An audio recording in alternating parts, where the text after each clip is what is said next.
Hey,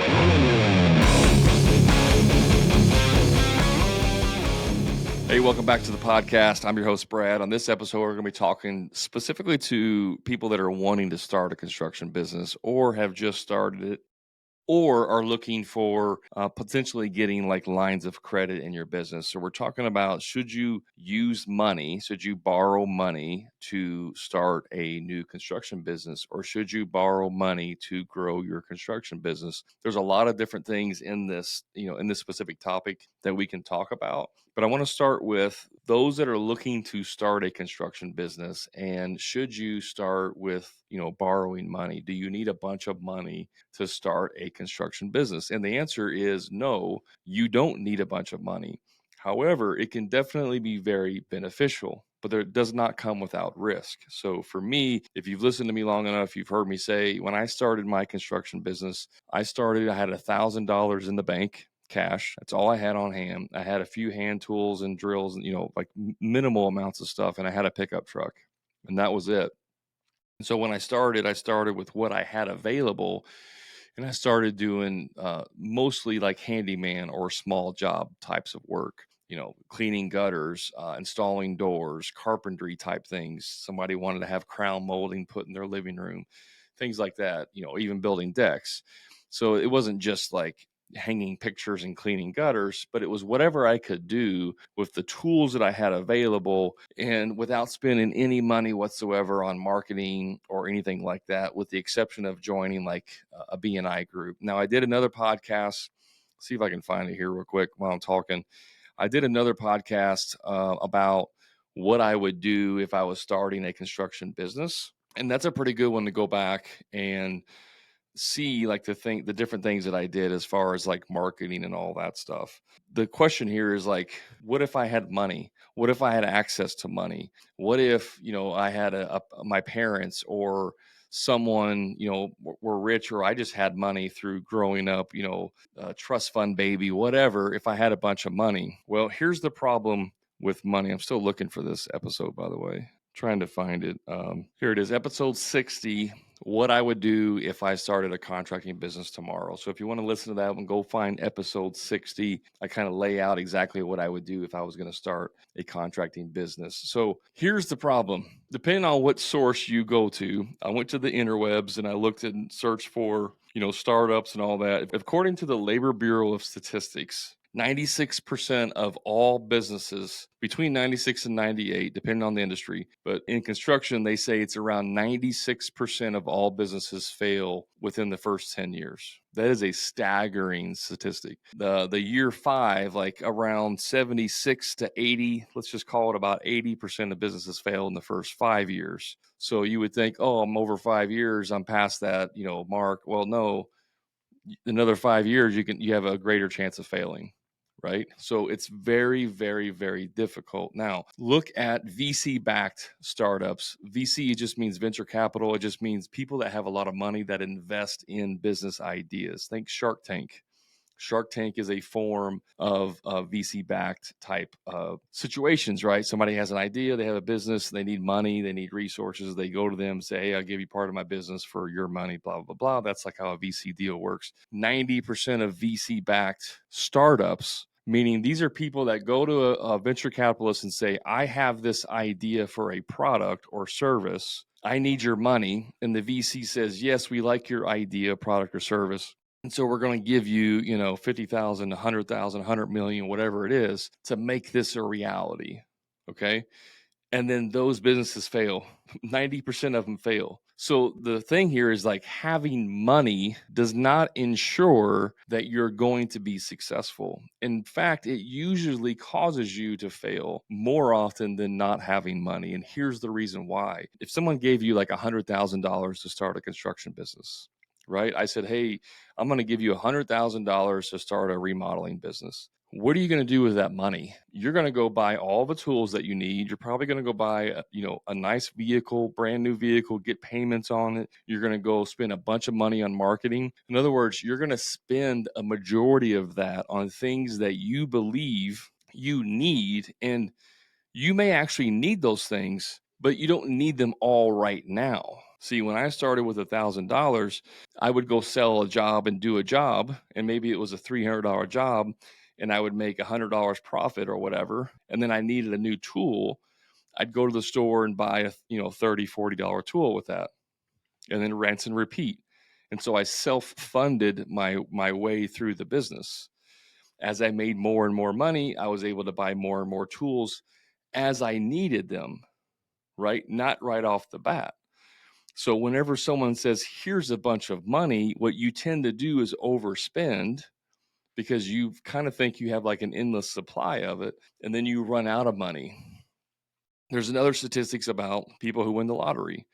I forget now, I didn't look this up, I should have, but the majority of people that win the lottery are broke within like 3 years. Like you could win, a $10 million lottery, and then within 3 years or so, whatever the statistics are, you're broke again. How is that possible? There's no reason whatsoever you should be broke. It's because it's not a lack of money, it's a lack of discipline with how to use money, right? And so if you don't have, let's say, $100,000 that you've made prior to starting your business, then you probably don't have the financial acumen to know how to handle the money. There was a time where my ex-wife and I sold a piece of property, and we had a decent cash flow. We walked away with about $60,000, right? Profit in our pocket after taxes and stuff. Within about a year and a half, most of that was gone. Now we put half of that down on a new house, equity in a new house, but of the remaining balance, we paid off some debts. We paid off some car loans, but then we turned around and spent it all because in your mind, again, you don't have the discipline, you don't have the financial IQ, you end up spending it. So that's one aspect of it. You spend more than you need to in the moment. There's another reason why most restaurants fail. I heard this one time, and I think it's the best marketing advice that I ever heard, and that's for new startups. And that is, if you don't have a 2-year marketing plan in place before you start your business, in other words, a plan that says, this is how we're going to spend our money. This is how much money we're going to spend. This is how we're going to get clients, blah, blah, blah, blah, blah. And that's baked into your business plan and how much money you're going to borrow or get, then you're planning to fail right off the bat.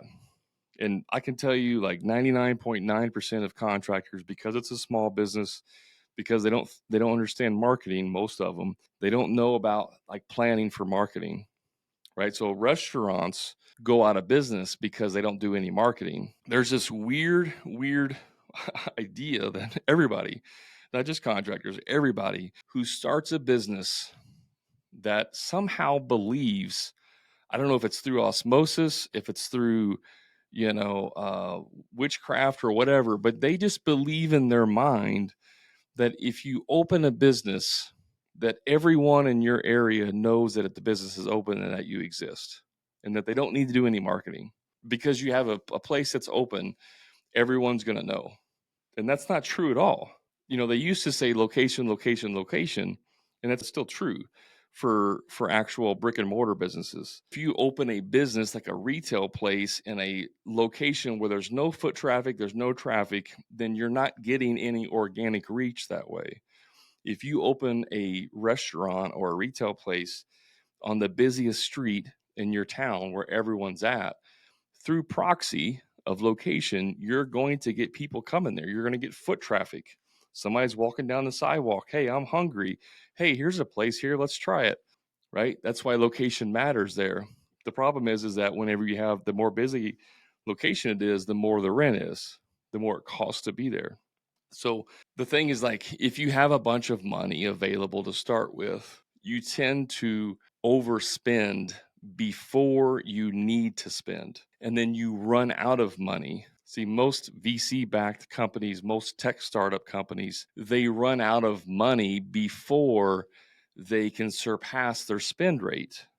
So in other words, if they're spending, a rate of like, let's say $10 million a year, right? And they have $50 million of VC money. If they don't add any revenue within 5 years, they're going to be broke, right? $10 million a year spend rate times 5, that's $50 million. They're out of money. And so what happens is they borrow the $50 million, they spend $10 million in the first year, but maybe their revenue, because they're new, they only make $2 million in revenue, right? Now you can take this down to the contractor.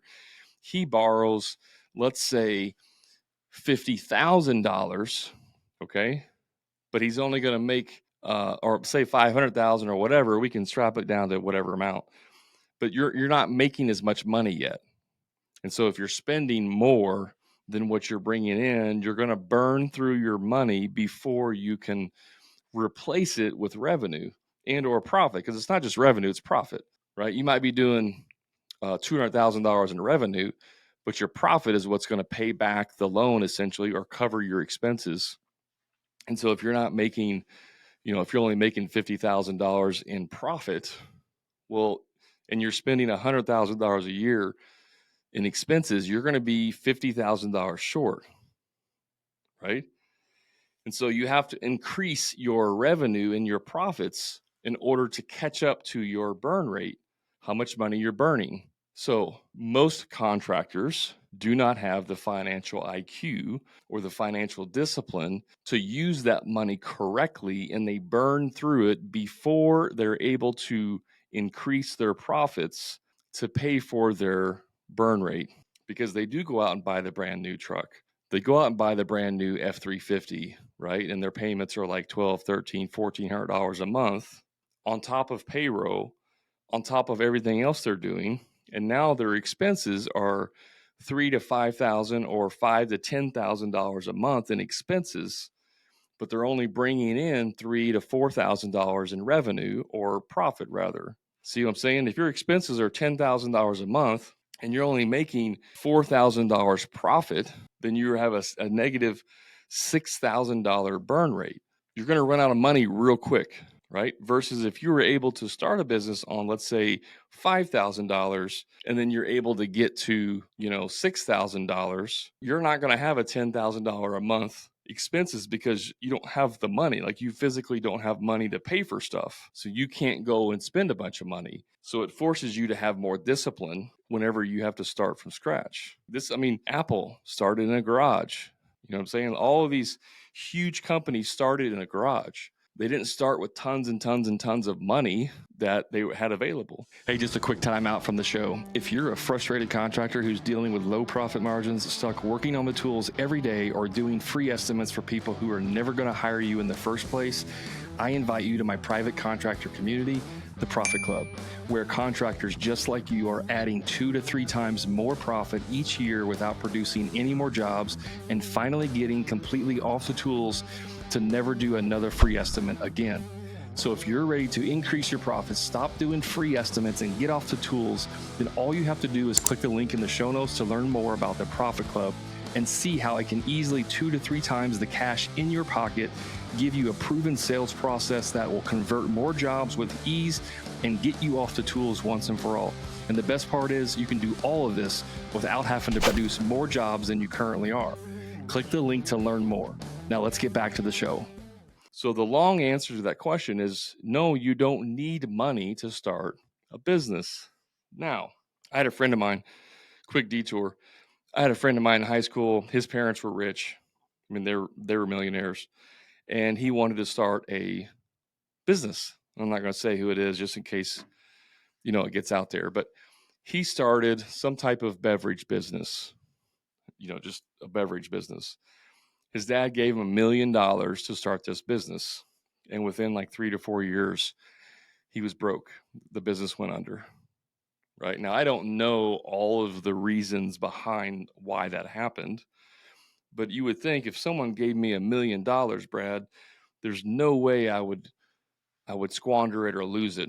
And that would be false, because you probably would. So it's actually a disadvantage in most cases to have a bunch of money available if you don't have the financial IQ, the financial discipline. This is why I always joke. I've done TikTok videos and stuff about, on my free time, I go to Home Depot and look at all the brand new trucks of future out of business contractors.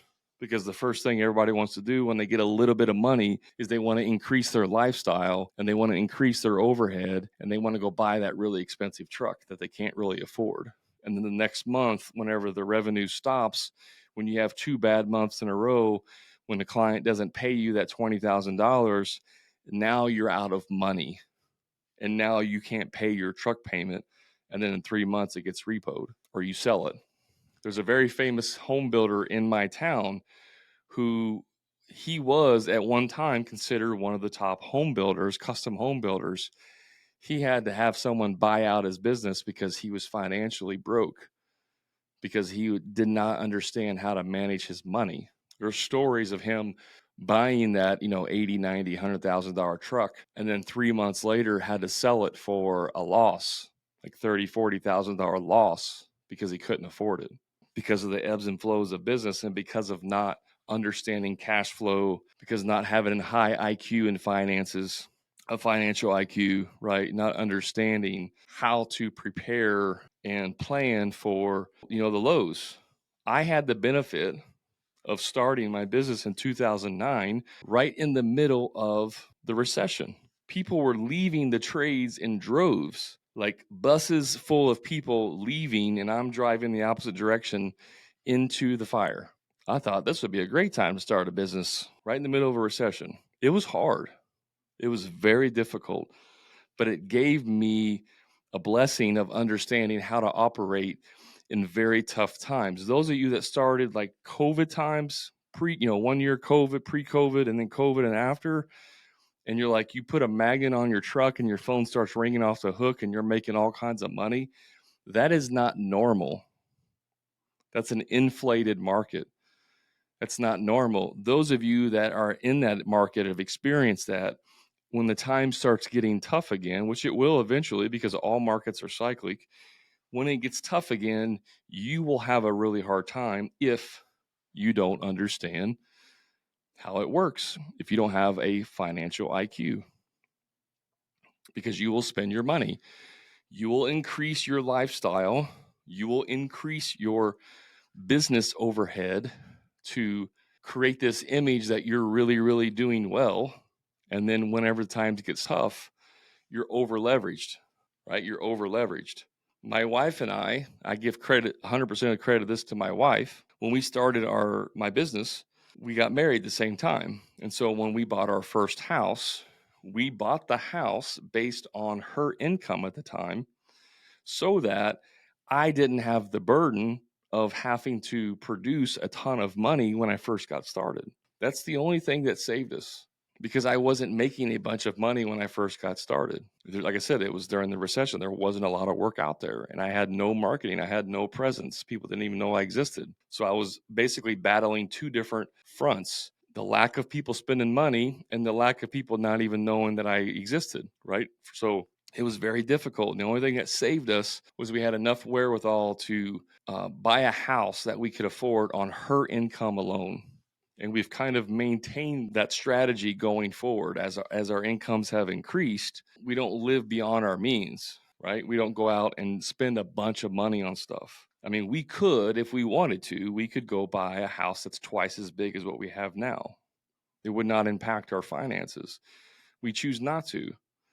We would rather have more money available and also be able to do more experiences, have more experiences, i.e. travel, do things with family, be able to eat or do whatever we want. That's our choice. And then eventually at some point in the future, we may upgrade. But when we do upgrade, it's going to be like a 3-step upgrade. It's not going to be upgrade. Hey, I made an extra $1,000 this month. I'm going to increase my, monthly expenses by $1,000 and zero it out. And then the next month I make an extra $1,500. I'm going to increase my expenses by $1,500 and zero it out because I want to increase my lifestyle as fast as possible, right? You can't do that.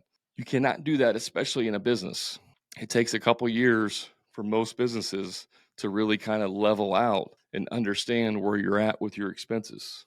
So the idea of borrowing money can be beneficial. It can definitely be beneficial if you have the financial IQ, right? If you know how not to spend it. Most of us don't have access to that kind of money when we start, and that's okay. Like I said, for me, it was a blessing. I probably would have spent it all. No doubt. I actually, before I got into construction, I was doing some real estate stuff, and I borrowed a loan from my parents. It's like $8,000 or something. Maybe it was $10,000 to borrow the loan to do this, real estate investing stuff. And I burned through all of it. Bought a laptop. I did need a laptop. Bought a laptop. I paid for a coaching course on how to do real estate investing, and that ate up majority of that money. Ended up being a complete waste of money for me. And then I had nothing to show for it. I still had to pay the debt off, but I had nothing to show for it other than a laptop, right? So like in that situation where I borrowed money to start that business, it did not help me any. So no, you don't need money to start a business. If you have money available, it can be beneficial for sure. You can shortcut the process. Now, let's talk about borrowing money. Let's say you're 3 years in, 5 years in, whatever, and you want to grow your business. You need capital to grow. Well, you need to have a strategy of how you're going to pay that back. So if you're going to go borrow, let's say $50,000 to invest in some equipment, you need to have a strategy with a break-even point of like, hey, this is what I plan.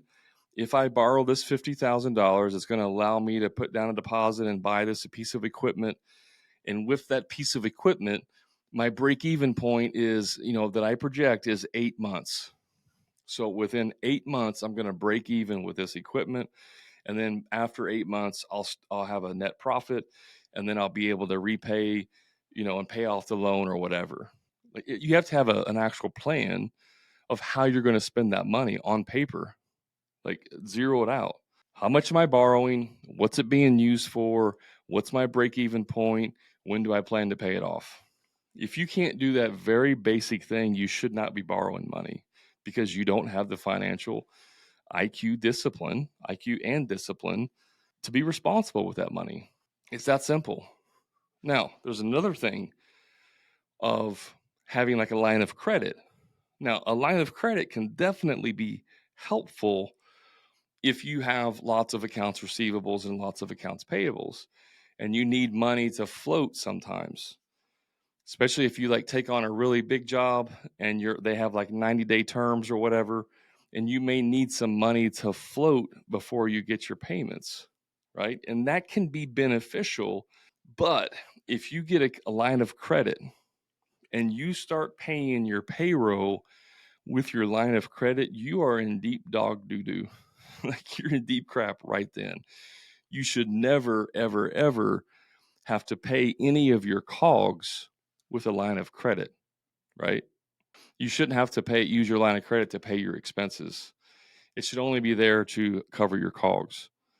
So if I do a job and I need to, go get $50,000 in materials for this big job, and I can't use lines of credit at my vendors or whatever, I'm going to use the line of credit from the bank to cover those expenses until I get paid back from the customer, right?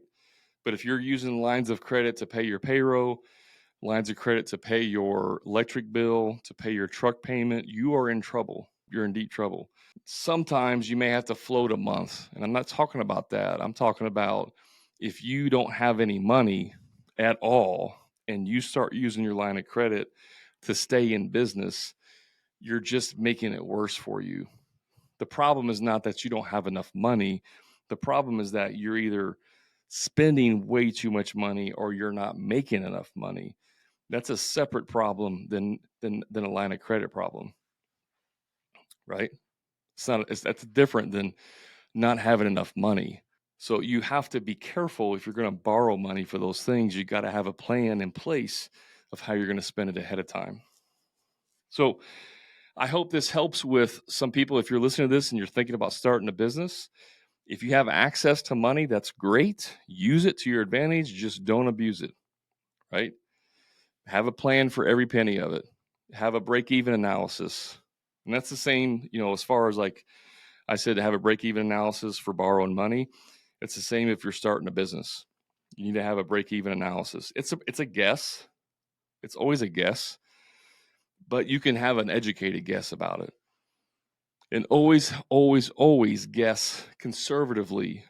If you're like, oh, I'm going to start a business and I'm going to be making $5,000 profit in the first month, of never owning the business, that's unrealistic, right? Now, there may be a few of you out there that are rock stars and you had luck on your side and timing in the right place at the right time and all that worked out for you, and that's awesome. That is not the case for most people. You need to be conservative. Like, I may not make any money for 3 months. What does that look like? What does it look, and run different scenarios, by the way. What does it look like if I don't make any money for 3 months? What does it look like if I make a little bit of money, in the first 3 months? What does it look like if I make 10% the first month, 30% the second month, 50% the third month, and so on and so on? What does that look like? So you need to have different scenarios based on, projections and research you've done before you borrow that money. And most banks, if you're going to go borrow traditionally, most banks are going to ask for that information anyways. They want to know what's your plan. We call it a business plan, but it's more than that, right? It's a financial plan. So I hope this podcast was helpful. If you did, give it a like. If it was information, if the information was useful, give it a like, share it, leave a comment, and let me know what you think. Guys, you know where to find me on the socials, on all of them out there. Just search for the Hammer and Grind Podcast. And remember, until next time, profit is not a dirty word.